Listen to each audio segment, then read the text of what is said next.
అందరికీ కూడా వందనాలు తెలియజేస్తున్నాను.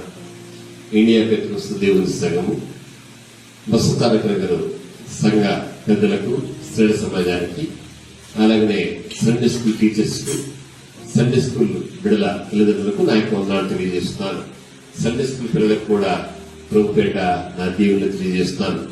ప్రాజెక్టు బిడలను బట్టి, ప్రాజెక్టు బిడ్డల తల్లిదండ్రులను బట్టి నేను దేవునికి వందనాలు తెలుస్తున్నాను.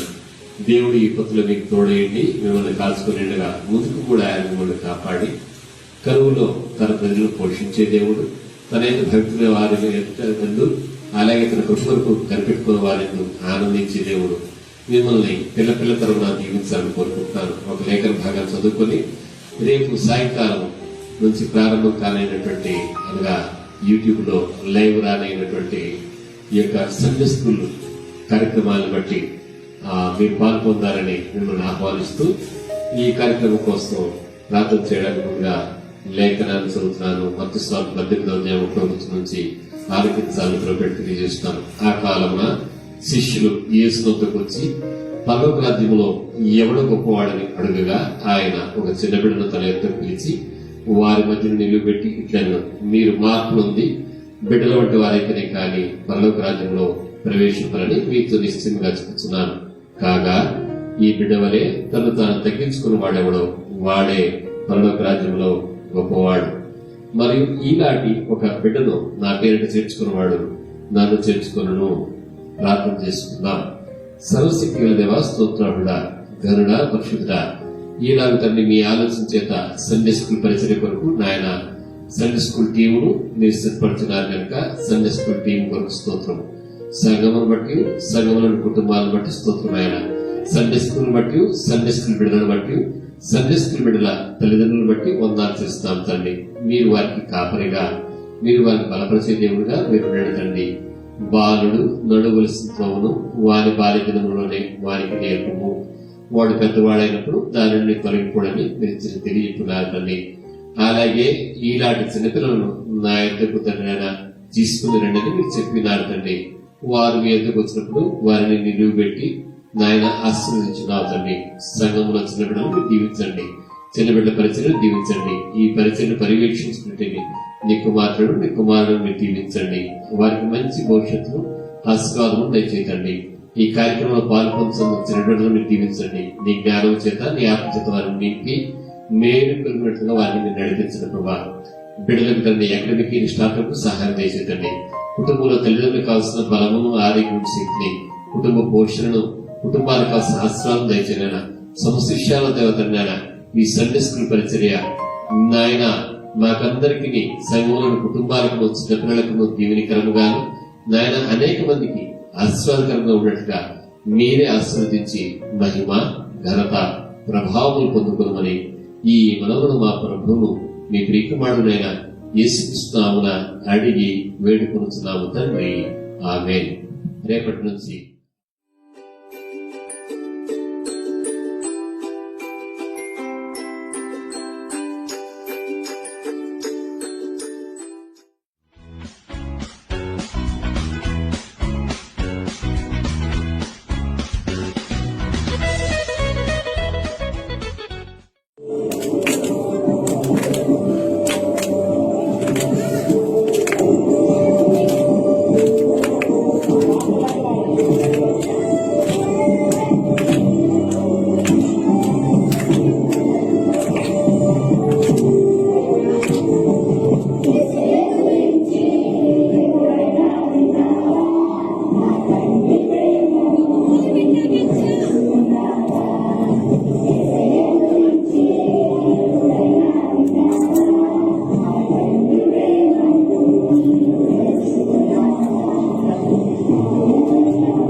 పిల్లలు బాగున్నారా?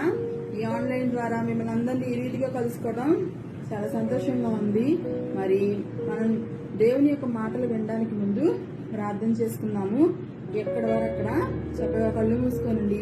ఏసయ్య మీరు మాత్రమే మాతో మాట్లాడండి అని చెప్పి, మరి అక్క కాదు ఏసయ్య మీరే మాతో మాట్లాడండి అని చెప్పి ప్రార్థన చేసుకున్నామా? ఓకే, మా ప్రియమైన ఏసయ్య మీకు వందనాలు. ఏసయ్య మరి మీరు మాత్రమే మాతో మాట్లాడండి అయా. మనుషులు మాట్లాడితే వెనుక కానీ ఏసయ్య మీరు మాత్రమే మాట్లాడండి ప్రభువా. అయా ఈ చెప్పబడిన యొక్క మాటలు తండ్రి నా యొక్క ముఖాంతరంలో నుంచి బిడ్డలతోనూ నాతోనూ మీరు మాట్లాడండి ఏసయ్య. అయా మీరు మాట్లాడితే తండ్రి వారి జీవితాల్లో నా జీవితంలో గొప్ప కార్యాలు జరుగుతాయి ఏసయ్య. మీరే తండ్రి దేవా మాట్లాడి ప్రభువా మీరేమి చెప్పని ఉద్దేశించున్నారో ఆ మాటలు మా యొక్క హృదయాల ద్వారా తండ్రి దేవా అయా మా యొక్క ముఖాంతంలో నుంచి మీరు మాత్రమే పలికించి మీరు మాత్రమే మహిమ ఘనత ప్రభావాలు పొందుకోమని యేసు నామంలో అడిగి వేడుకొంచున్నాము తండ్రి, ఆమేన్. పిల్లలు మరి చాలా రోజులు అయిపోయినాయి మనందరినీ కలవటం. ఓకే, ఈ ఆన్లైన్ ద్వారా కలుస్తున్నాం కాబట్టి మరి కొద్దిసేపు దేవుని యొక్క మరి దేవుని చేసిన గొప్ప అద్భుతాల గురించి తెలుసుకుందాం. నిజంగా పిల్లలు మన విషయంలో ఏదన్నా అవసరమైతే ఏం చేస్తాం? మనం అమ్మనో నాన్నో అడుగుతూ ఉంటాం. వాళ్ళు కూడా తీర్చలేని సమయంలో ఏం చేస్తాం? ఏసైని అడుగుతాం కదా. ఓకే, నిజంగానే అమ్మని నాన్నని అడగకముందే కూడా మనం ఫస్ట్ ప్రిఫరెన్స్ ఎవరికి ఇవ్వాలంటే ఏసైకి ఇవ్వాలి. ఏసైకి ఇస్తే కనుక ఖచ్చితంగా ఏసై మనకి సహాయం చేస్తాడు. కానీ కొన్ని విషయాల్లో ఏమవుతుందంటే మనము ఫస్ట్ హడావుడిగా వెళ్ళిపోయి అమ్మని నాన్నని విసిగిస్తూ ఉంటాం కదా. కానీ ఈరోజు మరి యొక్క మాటల ద్వారా ఎవరైనా కానీ అట్లాంటి పరిస్థితిలో ఉంటే మరి ఈ రోజు మీరేం చేస్తారంటే ముందుగా మన యొక్క ఫస్ట్ ప్రిఫరెన్స్ ఏసైకి ఇద్దాం. ఏసై చెప్తున్నాడు కదా, మీకు ఏ అక్కర్లున్నా ఏ అవసరతలున్నా మీకు ఏం కావాలన్నా నా ఎద్దకు వచ్చి నేను అడిగితే నేను తప్పక సహాయం చేస్తానని మరి కీర్తన గ్రంథము 55వ అధ్యాయము 22వ వచనంలో ఈ మాట ఉంది, ఈ భారము యెహోవా మీద మోపుము అని. నిజంగా పిల్లలు మనకి ఏ భారం వచ్చినా లేకపోతే ఏమైనా అవసరం వచ్చినా లేకపోతే సమ్ ప్రాబ్లమ్స్ ఏదైనా కానీ మనకి ఏదైనా అవసరతలు ఉంటే మనం ఏం చేయాలి? వెంటనే దేవుని సన్నిధిలో మోకరించి ఏసయ్య నాకు ఈ అవసరం ఉంది నాకు సహాయం చేసే అంటే ఏసయ్య ఏం చేస్తాడు? తప్పకుండా సహాయం చేస్తాడు. అది ఏదో ఒక రూపంలోనైనా ఎట్లయినా కానీ ఏసయ్య సహాయం చేయడానికి చాలా సంసిద్ధుడు అనమాట. నిజంగా నేను ఒక దైవజనుల గురించి చెప్పాలని అంతగా ఆశపడుతున్నాను. మరి ఆ దైవజనులు చేసిన ప్రార్థన ఎలాంటిదంటే ఆయన ఒక అవసరతను బట్టి మరి ఎంతగా ప్రార్థన చేశాడంటే మరి ఏలియాకి ఏసయ్య కాకోల ద్వారా ఆహారాన్ని ఇచ్చిన దేవుడు ఏసయ్య ఈ రోజు నాకున్న సమస్యను తీర్చని మరి దైవజనులు మరి మన సంఘంలో కూడా మన దైవజనులు కూడా మన గురించి మన సంఘం గురించి అందరి గురించి ప్రార్థిస్తారు కదా. అట్లాగే వారి జీవితంలో జరిగినటువంటి ఒక సంఘటన నేను చెప్పాలనుకుంటున్నాను. ఓకే పిల్లలు, మరి ఆనాడు ఏలియాకి దేవుడు ఒక కెరీతు వాగు దగ్గర ఉన్నప్పుడు దేవుడు మరి ఆ ఏలియాకి ఆకలి వేసినప్పుడు ఏం చేశాడు? ఏసయ్య కెరీతు వాగు దగ్గర ఉన్న ఏలియాకి కాకోలం ద్వారా ఆహారాన్ని ఇచ్చిన దేవుడు మరి ఈ పాస్టర్ గారి జీవితంలో ఏం చేశాడో మనం తెలుసుకున్నాం. ఓకేనా పిల్లలు, శ్రద్ధగా వినంటే నిజంగా మనము కూడా అట్టి రీతిగా మనం ప్రార్థిస్తే దేవుడు ప్రతి విషయంలో కూడా మనకి సహాయం చేస్తాడు. అది ఏదో ఒకరు తల్లిదండ్రుల ద్వారానే కానీ మన ఫ్రెండ్స్ ద్వారా కానీ లేదా మన రిలేటివ్స్ ద్వారా కానీ లేకపోతే దేవుడు మన ఏలియా కాపాడడం ద్వారా సహాయం చేసిన దేవుడు మరి మన జీవితంలో కూడా తన యొక్క చిత్తం చొప్పున మనకి సహాయం చేయడానికి చాలా సంసిద్ధంగా ఉన్నాడు. అంటే మనం ఏం చేయాలి? దేవునికి మనల్ని సమర్పించుకోవాలి. ఏసయ్య ఈ విషయంలో నాకు సహాయం కావాలి మనం ఏసైని అడిగితే ఏసై ఏం చేస్తాడు పిల్లలు? తప్పకుండా మనకి ఇచ్చే దేవుడే ఉన్నాడు. అందుకే వాక్యం సెలవిస్తుంది కదా, అడుగుడి మీకు ఇవ్వబడదు కదా. మరి అడగకపోతే అమ్మైనా అన్నం పెట్టదని లోక సామెత ఉంది కదా. అట్లాగే మనం ఏం చేయాలంటే దేవుణ్ణి అడగాలి పిల్లలు. ఓకే, ఈ యొక్క పాస్టర్ గారి పేరు శామ్యూల్. ఈ పాస్టర్ గారు అంట ఒక కుగ్రామం అంటే ఒక మారుమూల ప్రాంతంలో సేవకుడుగా ఉంటున్నారంటే అక్కడ ఉన్నటువంటి వారికి దేవుని వాక్యం బోధిస్తూ మరి దేవుని మాటలు చెప్తూ అనేక మంది దేవుని వైపు త్రిప్పుచూ ఉంటూ ఉన్నారు అనమాట. అంటే అక్కడ ఉన్న ప్రతి ఒక్క బిడ్డకి మరి ఎవరైతే ఏసైని నమ్మలేనటువంటి వారు ఉన్నారో, ఏసై అంటే తెలియని వారు ఉన్నారో ఆ ప్రాంతంలో వెళ్ళి మరి ఏసై గురించి వాళ్ళకి చెప్పి మరి అనేక మందిని ఏసై వైపు తిప్పడానికి ఆయన ఆ యొక్క ప్రాంతం అన్నమాట, అది చాలా సుదూరమైన ప్రాంతంలో సేవ చేస్తూ ఉన్నారు. అయితే ఆయన సేవ చేస్తున్న రోజుల్లో ఏమైందంటే ఆయన సేవను అంటే ఆయన చెప్పే వాక్యాలు విని ఇప్పుడు మన పాస్టర్ గారిని కూడా అనేక మంది మా చర్చిలో ఈ వీక్ మా చర్చిలో వాక్యం చెప్పడానికి రండి అని చెప్పి పిలుస్తూ ఉంటారు కదా. మనం కూడా మీటింగ్స్ పెట్టుకున్నప్పుడు అనేక మంది దైవజనులు పిలుస్తూ ఉంటాము కదా. అట్లానే ఈ యొక్క శామ్యుల్ పాస్టర్ గారిని కూడా ఒక ఊరు వాళ్ళు ఆహ్వానించారు పిల్లలు. మరి ఊరి వాళ్ళు ఆహ్వానించినప్పుడు ఈ పాస్టర్ గారు కూడా ఒప్పుకున్నారు, ఓకే వస్తానండి అని చెప్పి ఒప్పుకున్నారు. అయితే ఈ యొక్క పాస్టర్ గారికి ఉన్నటువంటి ఇబ్బంది ఏంటో తెలిసే పిల్లలు, డబ్బులు లేకపోవడం, చాలా ఆర్థికంగా అంటే అసలు ఫైనాన్షియల్ గా చాలా ఇబ్బంది పడుతున్నాడు. ఎవ్వరు ఆయనకి హెల్ప్ చేసేవాళ్ళు లేరు. మరి ఎవరిని అడుగుదామన్నా ఆయనకి బాధ అన్నమాట. అయ్యో వాళ్ళు ఏమనుకుంటారేమో, మనం డబ్బులు అడిగితే బాగోదేమో అని చెప్పి ఆ యొక్క పాస్టర్ గారు చాలా బాధపడుతూ ఉన్నారు. చాలా బాధపడుతూ ప్రతిరోజు దేవుని సన్నిధిలో ప్రార్థిస్తున్నారు, ఏసయ్యా నువ్వే నాకు సహాయము, ఏసయ్యా నువ్వే నాకు సహాయము అని చెప్పి ఆయన ప్రార్థన చేస్తూ అనేక ప్రాంతాలు తిరుగుతూ వాక్య పరిచయం చేస్తూ ఉన్నారు పిల్లలు. అయితే ఇలా రోజులు గడుస్తున్నాయి. అదే రీతిలో మరి ఈయన వాక్యం చెప్పడానికి వెళ్లే రోజు కూడా వచ్చేస్తుంది పిల్లలు. అయితే ఆ రోజు వస్తున్న కొద్దీ ఈ పాస్టర్ గారికి గుండెల్లో చాలా భయం వస్తుంది. ఎందుకో తెలుసా, మరి అక్కడికి వెళ్ళాలంటే కొంచెమైనా డబ్బు కావాలి, మరి ఛార్జీలకు కావాలి, మరి అక్కడ మరి ట్రైన్ ఎక్కడానికి కానీ, మరి ఏమైనా తినడానికి కానీ, ఏమైనా కొనుక్కోవడానికి కానీ, లేకపోతే ఏదైనా చేయడానికి ఏం కావాలి. ఇప్పుడు ఈ రోజుల్లో ఇప్పుడున్న ప్రస్తుత పరిస్థితుల్లో మనకి అందరికీ అవసరమైనది ఏంటిది, మనీ. మనీ లేకపోతే ఏమీ చేయలేకపోతాం. అట్లాగే పాస్టర్ గారికి కూడా పాస్టర్ గారికి డబ్బులు అడుగుతున్నారు, ఏంటి అలా అని ఇట్లా అని మాట్లాడుకుంటా ఉంటారు కదా. అందుకని ఈ పాస్టర్ గారు ఎవరిని అడగకుండా ఎవరి మీద ఆధారపడ్డారో తెలుసా పిల్లలు, ఏసై మీద ఆధారపడ్డాడు. వెంటనే ఏసై సన్నిధికి వెళ్లి ప్రతిరోజు మోకరించి ఆయన అడగడం మొదలు పెడుతున్నారు. అయితే అడుగుతున్నా గానీ ఆ టైంకి డబ్బులు సర్దుబాటు అవ్వట్లేదు. ఏం చేయాలి, ఒకటే ఆలోచన, నిద్ర పట్టట్లేదు. మరి అనవసరంగా మాట ఇచ్చేసాను కదా, మరి ఎట్లా వెళ్ళాలి, ఏం చేయాలి అని చెప్పి ఒకటే బాధపడుతూ ప్రతిరోజు దేవుని సన్నిధిలో ప్రార్థిస్తున్నాడు. మరి ఈయనకున్న మరి ఎవరైనా అడుగుదామంటే అడగలేని స్థితి. మరి ఇంక వెంటనే ఈయన ప్రతిరోజు ప్రార్థన చేస్తూ ఉన్నాడు. అయితే ఆ రోజు కూడా దగ్గర పడిపోయింది పిల్లలు. ఇంకా 2 days లో ఉంది.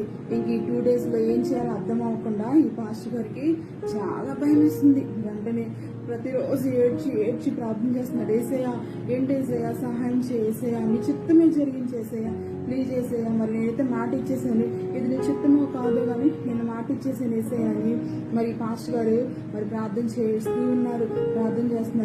2 days అయ్యేలా 1 day అవుతుంది.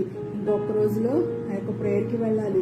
ఇక వెంటనే ఇంకొంచెం భయం ఎక్కువైపోయింది. అంతే కదా పిల్లలు, మన జీవితంలో కూడా ఏదైనా ప్రాబ్లం ఉంటే అది రోజు గడిచే కొద్ది ఏమవుతుంది, ఆ ప్రాబ్లంకి మనం సొల్యూషన్ దొరకలేదనుకోండి, లేకపోతే సమ్ మనీ మన దగ్గర లేదనుకోండి, లేకపోతే ఏదైనా అవసరం తీరలేదనుకోండి, ఎంత భయం వేస్తుంది.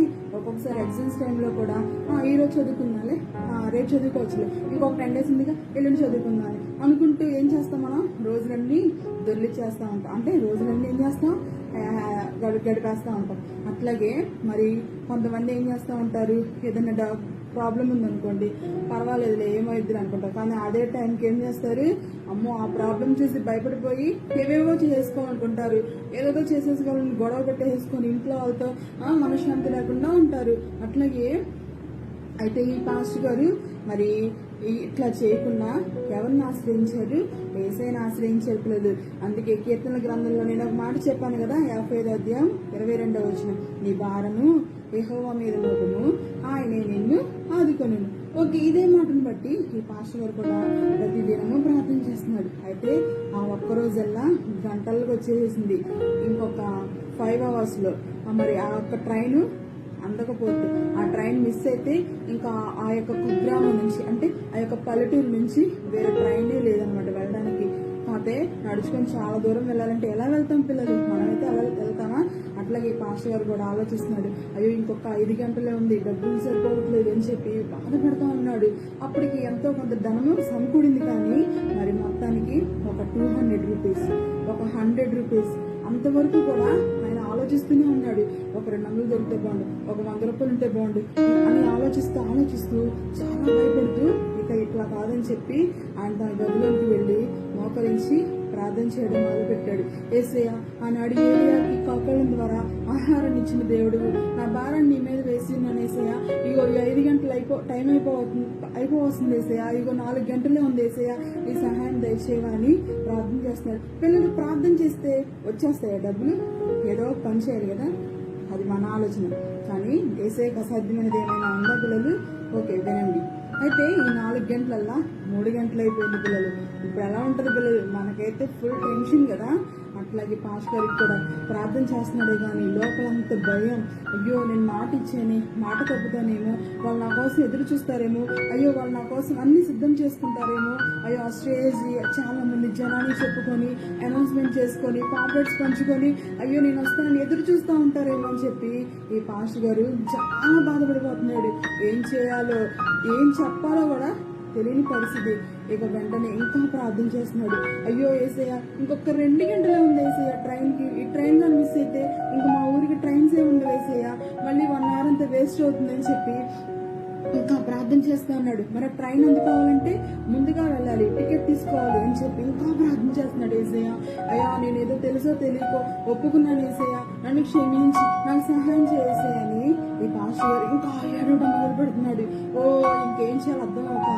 ఇక వెంటనే అనుకుంటున్నాడు, యేసయ్య నీ చిత్తమైతే నన్ను నడిపించు, నా భారాన్ని నీ మీద వేసేసాను యేసయ్య, నేను ఇంకేం చేయలేను, నువ్వే నన్ను నడిపించాలి, ఇగో ఇంకొక 1 అవర్ ఉంది యేసయ్య అని ఇది ఇంకా అలా ప్రార్థన చేస్తా ఉన్నాడు. పిల్లలు తన గదిలో ఉండి ప్రార్థన చేస్తా ఉంటే అనుకోకుండా ఒక శబ్దం అనమాట, భయంకరమైన శబ్దం రాగానే అమ్మో ఏంటని చెప్పి గబగబా ఆ యొక్క ప్రార్థన నుంచి బయటికి వెళ్ళాడు. పిల్లలు బయటికి వెళ్ళేసరికి ఆయనకు ఉన్నటువంటి సామాన్లన్నీ చల్ల చెదురుగా పడిపోయినాయి అనమాట. అయ్యో ఏంటి సామాన్లన్నీ పడిపోయినాయి, అబ్బా ఇది నాకు టైం అయిపోతుంటే మళ్ళీ ఇది ఒక టైం వేస్ట్ అని చెప్పి సరేనండి ఆ సామాన్లన్నీ సదరటం మొదలు పెడుతున్నాడు. గబగబా ఆ టెన్షన్ గా సామాన్లు ఈ సామాన్లు తీసేసి సదరడం మొదలు పెడుతుంటే ఆ పక్కగా చిన్న చుట్టెలుక వెళ్ళిపోతా ఉంది. పిల్లలు వెళ్ళిపోతా ఉంటే ఎలుక అసలు కామ్గా ఉండదు, ఈ ఇంట్లో ఎలుకలు ఎక్కువ ఉన్నాయి బాబోయ్ అని చెప్పేసి షూ అని దాన్ని పంపించేసి ఆ యొక్క సామాన్లన్నీ పక్కకి గబగబా సదిరేస్తున్నాడు. ఎందుకంటే ఇంకో 1 అవర్ ఉంది, వెళ్ళాలనుకుంటే ఈ 1 అవర్ లోపు రైల్వే స్టేషన్ కి వెళ్ళి ఆ ట్రైన్ అందుకోవాలి, లేదా ఈ ట్రైన్ మిస్ అయిందంటే ఇది ఇచ్చిన మాట తప్పిన వాడు అవుతాడు. ఎలా ఉంటుంది పిల్లలు? అప్పుడు ఏమనుకుంటారు చూసిన జనం అంతా, ఏం పాస్టర్ గారండి అసలు మాట తప్పారు అని చెప్పి అందరూ అనుకుంటారు కదా. మనం కూడా అంతే కదా, మన ఫ్రెండ్స్ ఏదైనా ఏమైనా ఇవ్వలేదు అనుకో, ఏంటి అనుకున్న టైంకి ఇవ్వలేదుగా నువ్వు మంచి ఫ్రెండ్ కాదు అని చెప్పి అంటారు కదా. అట్లానే మనం ఎలా అయితే అనుకుంటామో పక్కన వాళ్ళు కూడా అట్లానే మన గురించి అనుకుంటారు కదా పిల్లలు. అందుకని ఈ పాస్టర్ గారికి ఒకటే వేదన, ఇంకా మళ్ళీ ఆ సామాన్ సదురుతో కూడా ప్రార్థన చేస్తున్నాడు. యేసయ్య సహాయం చేసేయ, ప్లీజ్ చేసేయ అని అనుకుంటూ ప్రార్థన చేసుకుంటూ ఇక వెంటనే ఏదైతే అదైందని చెప్పేసి రైల్వే స్టేషన్కి ఎట్లాగైనా వెళ్ళిపోవాలని చెప్పేసి ఈయన వెంటనే తనకున్న బ్యాగ్ తీసుకొని మరి వెంటనే వెళ్ళడానికి స్టార్ట్ అయ్యారనమాట. వెళ్ళేసరికి ఆయన కూర్చున్న గదిలోనే ఒక 200 రూపీస్ పడిపోయింది పిల్లలు. వెంటనే ఆయనకి ఒళ్ళు జల్లి ఉంది. అయ్యో ఈ 200 డేస్ పైనుంచి ప్రేయర్ చేస్తున్నాను, ఏంటి 200 నా దగ్గరే ఉన్నాయా అని చెప్పినా వెతుక్కుంటూ ఈ 200 పట్టుకొని బయటికి వెళ్ళి ఈ ఎవరైనా డబ్బులా మా ఇంట్లోకి వచ్చినాయి నాయైతే కాదు అని చెప్పి అక్కడున్న పక్కన వాళ్ళందరినీ అడుగుతున్నాడు. వాళ్ళందరూ మాయకాదయ్య గారు అంటుంటే అయ్యో ఏంటి 200 నా దగ్గరే ఉన్నాయి, కొన్ని ఆ డబ్బులను పడిపోయినాయి అని చెప్పి మిగతా డబ్బులు చూస్తే మిగతా డబ్బులు అట్లానే ఉన్నాయి, కానీ అదనంగా ఈ 200 ఉన్నాయని పిల్లలు. వెంటనే అనుకున్నాడు నిజంగా మరి అదే టైంలో ఆయన కూర్చున్న ప్లేస్ నుంచి ఎలుక అలా వెళ్ళడం మొదలు పెట్టింది. అప్పుడు అనుకున్నాడు, యేసయ్య నీకు చాలా వందనాలు యేసయ్య, ఈ 200 కోసం నేను ఎన్ని డేస్ నుంచో ప్రేయర్ చేస్తున్నాను యేసయ్య, మరి దొరకవేమో ఇవి ఉండవేమో అని నేను ఏడుస్తున్నాను, ప్రార్థన చేస్తున్నాను యేసయ్య, నువ్వు ఎంతగానో సహాయం చేసావని సంతోషంగా వెంటనే మరి యేసయ్య కృతజ్ఞతాస్తులు చెల్లించి మరి వెంటనే తన బ్యాగ్ పట్టుకొని రైల్వే స్టేషన్ కి వెళ్ళి తను ఎక్కడికైతే వెళ్ళాలనుకున్నాడో ఆ ప్రదేశానికి వెళ్ళి గొప్పగా వాడబడ్డాడు. పిల్లలు నిజంగా యేసయ్యకు అసాధ్యమైనది ఏమైనా ఉందా పిల్లలు? మరి యేసయ్య తన జీవితంలో గొప్ప కార్యం చేశాడా లేదా? అట్లాగే మనం కూడా ఏం చేయాలి, ఎన్ని పరిస్థితులైనా ఎన్ని ఇబ్బందులైనా కూడా మనం ఏం చేయాలి పిల్లలు? ఏసై కాళ్ళు పట్టుకొని, ఏసై పాదాలు పట్టుకొని వదలకూడదు. ఎందుకంటే ఏసై మనకి తప్పకుండా సహాయం చేస్తాడు. ఎప్పుడైనా కానీ, ఎప్పటికైనా కానీ ఆ టైం మించిపోతుందని నువ్వు భయపడుతున్నా కూడా ఏసై ఏం చేస్తా ఉంటాడు, నువ్వేమి భయపడొద్దని చెప్పి నీ భారాన్ని ఎవరి మీద వేయమని ఏసై చెప్తున్నాడు. మరి మన యొక్క భారాన్ని ఏసై మీద మనం వేసేసాం అనుకోండి, మనకి దాని నుంచి చాలా విశ్రాంతి వస్తుంది అనమాట. చాలా ఫ్రీగా ఉండొచ్చు. ఎందుకంటే ఆ భారాన్ని మనం పట్టుకున్నాం అనుకో పిల్లలు, వీపంతా నొప్పి వస్తుంది, తలంతా భారం ఎక్కువైపోద్ది, ఇక అసలు మనకి హెడ్ఏక్లు అన్నీ వచ్చేస్తాయి. అదే మనకున్న భారాన్ని ఏసై మీద వేసేసాం అనుకోండి, నో పెయిన్స్. తెలుసా? మనం ఏం చేయాలి? వెంటనే ఏసైకి మన భారాన్ని అప్పచెప్పేయాలి. మనకి ఏ అవసరం ఉన్నా ఏసైకి ఇచ్చేసేయాలి. ఏసైగో నా భారాన్ని నీ మీద వేసేస్తున్నాను ఏసయ్య, నీ చిత్తం అయితే నాకు సహాయం చేయండి. మనం దేవుని సన్నిధిలో ప్రార్థిస్తే, మరి ఆ రోజు శామ్యూల్ పాస్టర్కి సహాయం చేసిన దేవుడు, ఆనాడు ఏలియాకి సహాయం చేసిన దేవుడు ఈ రోజు నీకు నాకు సహాయం చేస్తారు పిల్లలు.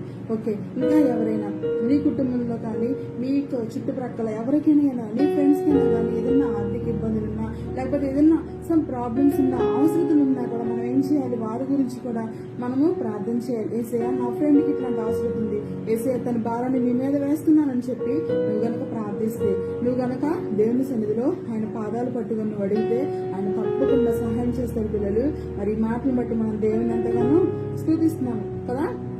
నిజంగా మనం కూడా అట్టి రీతిగా దేవునికి మన భారాన్ని, ప్రతి ఒక్క భారాన్ని, మనకున్న ప్రతి సమస్యని, మనకున్న ప్రతి ప్రాబ్లం ఏసైకి అప్పచెప్పేసి మనం ఫ్రీగా ఉండాలి. ఎందుకంటే మన భారాన్ని మోసేది ఏసై మాత్రమే. ఏసైకి అసాధ్యమైనదంటూ ఏది లేదు. మనం ఎప్పుడైతే ఏసైని ఆనుకొని ఉంటామో, ఎప్పుడైతే ఏసైని మన సొంత రక్షకుడిని అంగీకరిస్తామో, మనకి ఎన్ని బాధలున్నా, మనకి ఎన్ని ఇబ్బందులున్నా, మనకి ఎన్ని అవసరతలున్నా కూడా ప్రతి ఒక్కటి దేవుడు మన ఎడల తీర్చే దేవుడు అన్నాడు. అందుకే నువ్వు నేను ఏం చేయాలి? ఈ రోజు మనకున్న భారాన్ని, మనకి ఏమైతే ప్రాబ్లం ఉందో ఆ ప్రాబ్లం అంతా ఎవరికి ఇచ్చేసేయాలి? ఏసైకి ఇచ్చేసేయాలి. ఓకే.